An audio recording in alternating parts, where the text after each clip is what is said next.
Hey guys! So how was that session? Good stuff? Human stuff? Things we all think about every day? So, I want to pull that thread a little bit. You know, I'm going to start with a question here. How many of you really feel your operations is running exactly the way it should be running? Raise your hands. Come on. Some people? No one? Well, you know, it's like better, better, never best, right? It's one of those things we continue to iterate on, continue to get better and better at. And for good reason. These are changes we've got to continuously make and continue to shift with how we scale the business. We're in the same boat with you guys. So today, if you really think about how we serve you, we want to continuously look at our processes and then continue to iterate on those processes and make them better and more efficient and better so that we can serve you better and so you can serve your customers better and serve your employees better. And in that sort of storyline, I'm going to take you on a journey.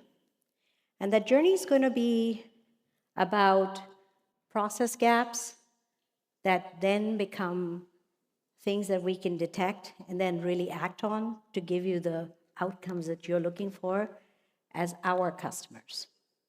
But that translates to you serving your customers. Typical situation that I'm going to talk about, and I'm sure you can all relate to it, is, hey, you know, there was a need, and we saw this in isolated cases, but there was a need for us to really look at our processes and inspect them carefully and iterate on them so that we could really look at areas where there were some areas of exposure or gaps in procedures, both across our EB space as well as the P&C space. If we could proactively start to identify areas of improvement, we could then remove those areas of friction and continue to serve you better. We said, well, you know, let's practice what we preach. As you know, we have 77,000 procedures that we actually have to do for our customers across our retail industry and across the board. So we analyzed them, and we saw 5,000 areas where we could actually improve those procedures for procedural gaps. And in that process, we also saw about 600 areas where we could actually improve things through automation. Now, we used our own AI model to do that. If we had done this without using AI, it would have taken us months, maybe a few months, maybe half a year, because of just the volume of data and the amount of detail that we have in those procedures. But there were some things that emerged that were important that helped us then further look into those areas. So we looked at a couple of different trends emerged. One was missing escalation paths. So, you know, if we're going to follow up on something and you didn't hear back from the client, what do you do in an escalation situation? How many times do you connect with the customer before you say, I'm going to close the case? Or incomplete follow-ups, or missing data, or validation steps, if like, don't do this if this doesn't happen, or don't do that, or if this doesn't happen. Real practical things that we could actually solve for. That's where we saw the potential to really take those areas or gaps and change them into opportunities for our customers. So, let's zoom in a little bit. We had some cases, some isolated cases, in certain areas.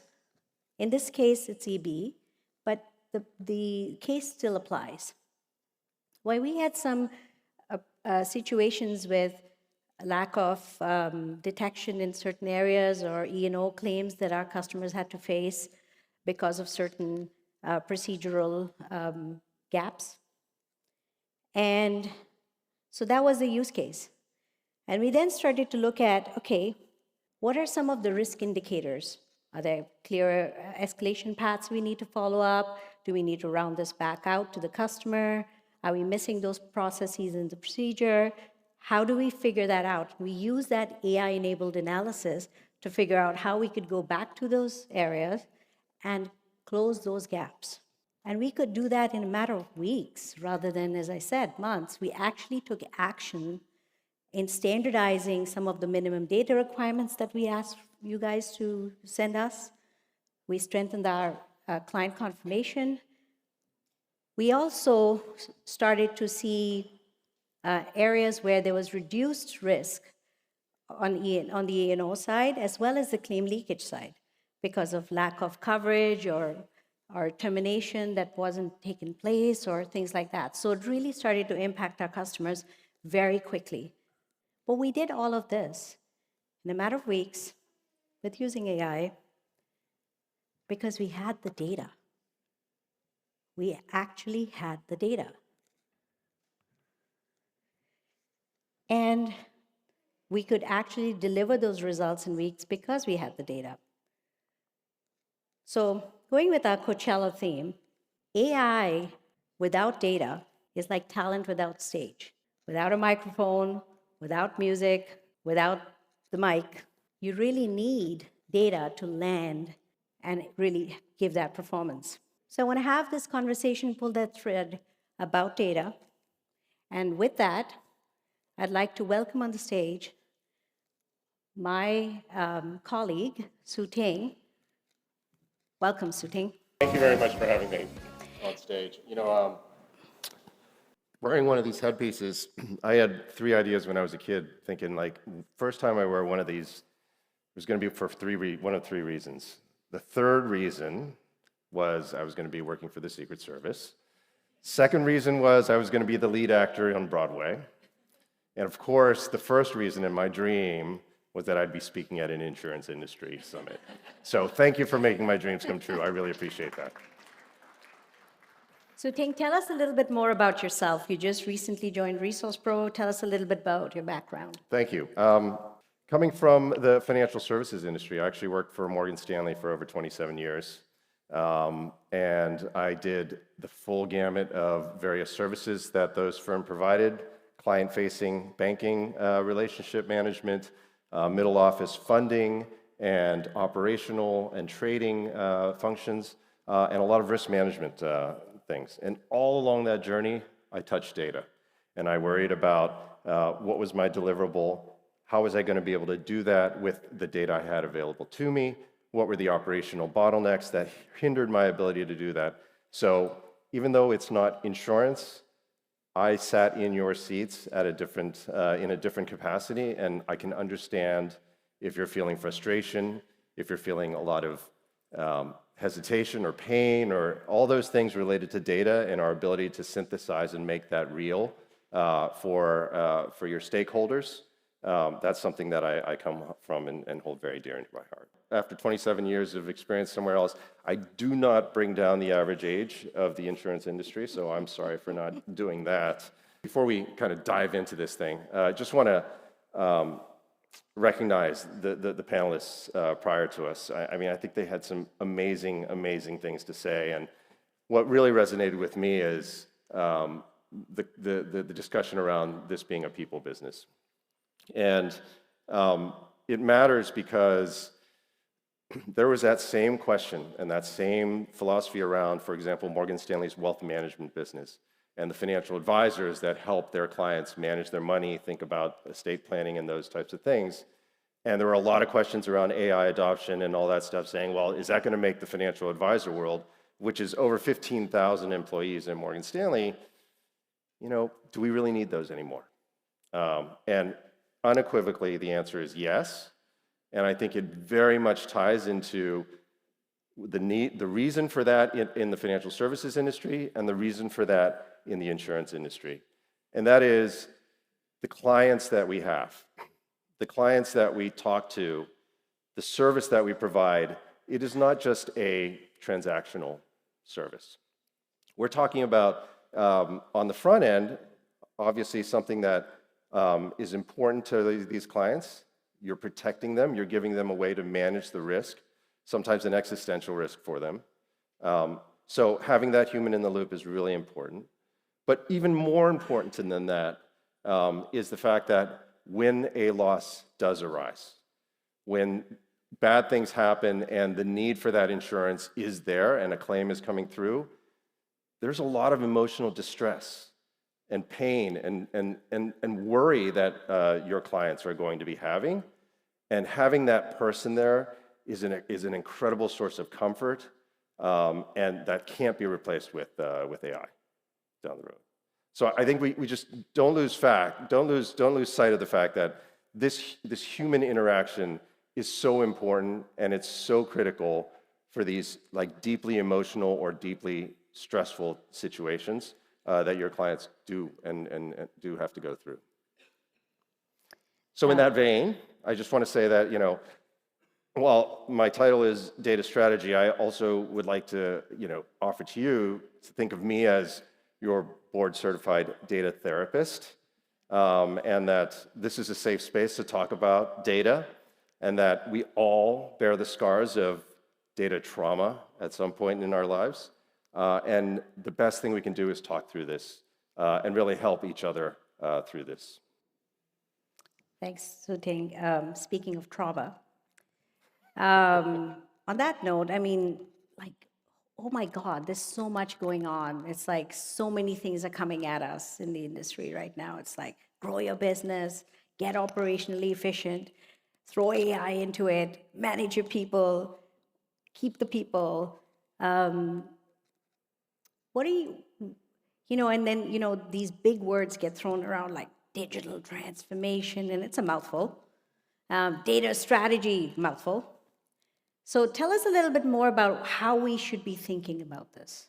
The speakers this morning, incredibly impressive, but for some of you, and for me too, like incredibly overwhelming and like a little bit of angst inducing, because it's like all this huge thing that we have to all collectively think about moving towards. And does that mean we have to really invest so much effort and time and energy and money into building these incredible foundations so that our organizations can really be ready for AI?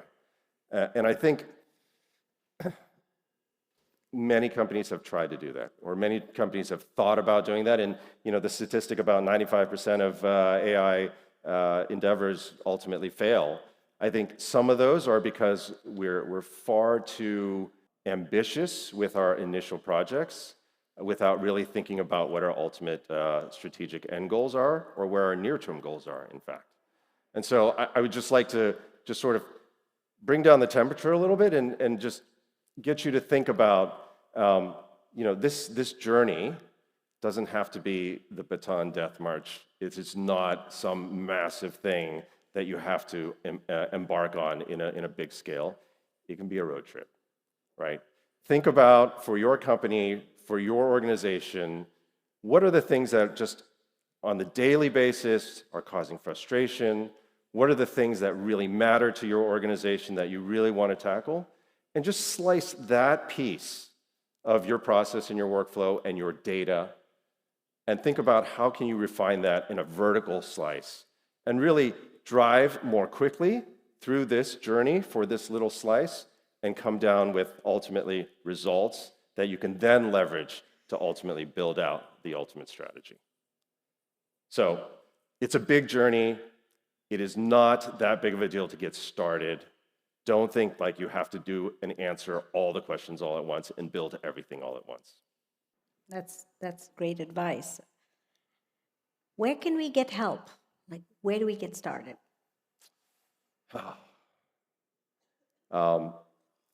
It is hard. It is one of these big questions, and I think this venue is exactly one of the ways in which we can all help each other.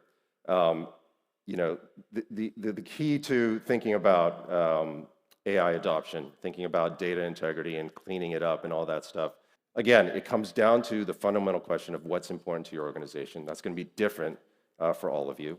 All of you also are, farther along or less far along on that.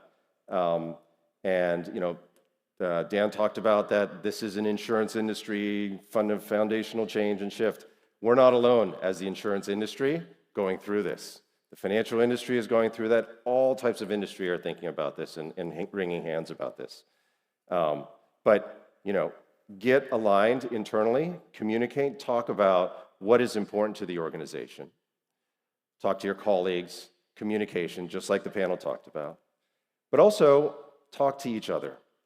All of you in here, we're all striving for the same goals, and we really don't have to all independently reinvent the wheel ourselves, right? We should be here to help each other and to guide each other. And I think working together and getting input and sharing your knowledge with your colleagues around, with the folks here in the industry, will really help catapult the entire industry forward and really be, sort of make the pie bigger, not force you guys to have to share the pie.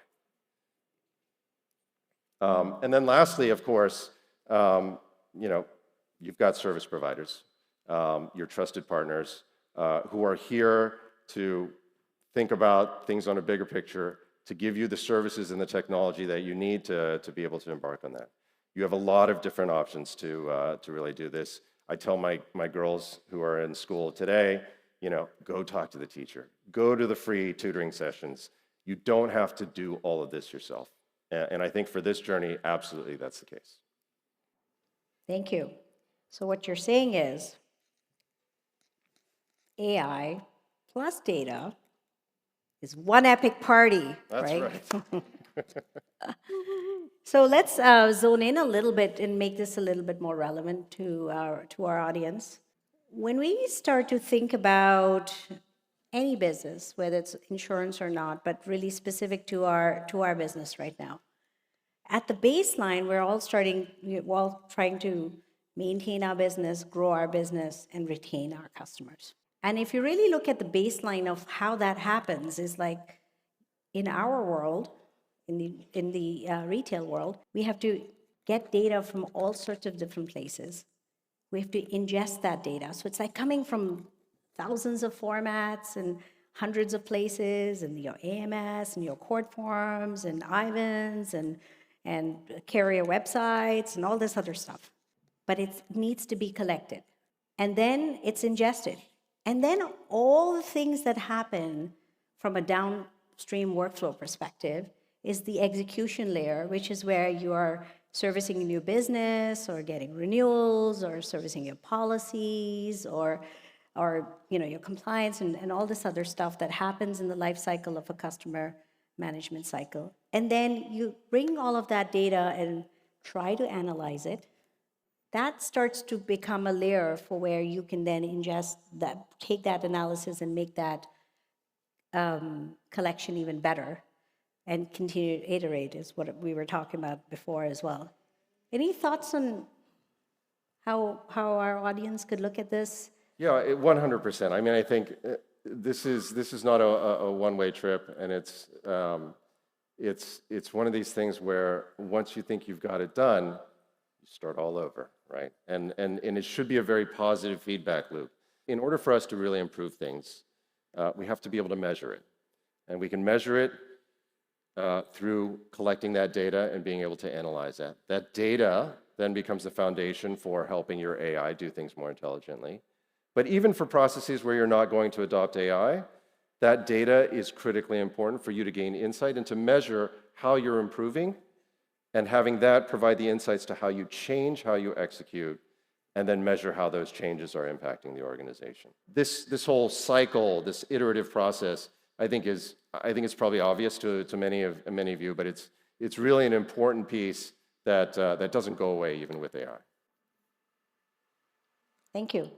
So I wanted to bring this back and have you talk about some of the key areas and tying this all together. Yeah. So three fundamental components here. We talk about AI adoption. AI really doesn't have the impact that it can have unless it has the data and the information to feed it and to really customize it and make sure it works for your organization. Data is a critical piece, and it's really important to think about how you can capture that data, make sure you own that data, make sure you have access to that data, and make sure you can govern and protect that data. But data is really just the information piece. That's the information piece that then you can leverage AI to assist you in thinking about how do you make your processes better, how do you make suggestions on what to look at, what risks you need to worry about.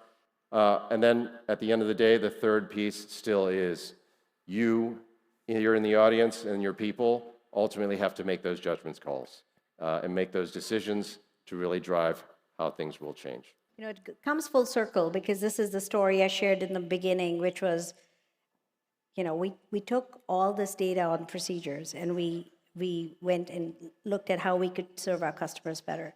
If we didn't have the data, we couldn't amplify it or actually analyze it the way we did it in the speed. But we did have humans decide and figure out which areas we wanted to focus on that had the biggest impact for the business. AI couldn't decide that. It could help us figure out and collect and bring that opinion back to us. But at the end of the day, it was a combination of the AI assist plus the human decisions that went into it from a overall analysis and bringing it back to our customers as outcomes. So a couple of things that, again, we said this is a big undertaking. Sometimes it's overwhelming, and start to think about how we whittle this down to simple things and how we start to think about it in a more granular manner. I think one of the things that I would say is, and this has been a recurring theme this morning with some of our customers, is like, what is the outcome that you're trying to achieve? Start with that. Because it's a really nice grounding factor when you start with like, what is it that I'm trying to do? And then the answers start to come from that. Because every time we start to, I call it chasing squirrels, we can come back to it and say, is this going to help me get to the actual outcome that I'm looking for as a business? And be very selective in what's actually going to drive that outcome. And that makes it a little less, I would say, overbearing. Yeah. I mean, I think, we talk about this sort of second question, and a lot of times people freak out about the second question because it can be such a broad interpretation, and it's natural that everybody who comes into the door is going to be like, yeah, but this system does this and that system does that, and I'm worried about like, oh, what about this exception, and this is not clean, et cetera, et cetera. And if you can answer that first outcome first, right, then you can actually tailor and say, well, for this outcome and for this process or for this type of analysis, what data do we need for that outcome? And I think that can very quickly narrow the universe of what data sources, what data, cleanliness, the universe is much narrower than if you had to think about the entire enterprise as a whole. So that's really a critical piece. And thinking about that data readiness, the whole garbage in, garbage out analysis, the data, where is that data coming from?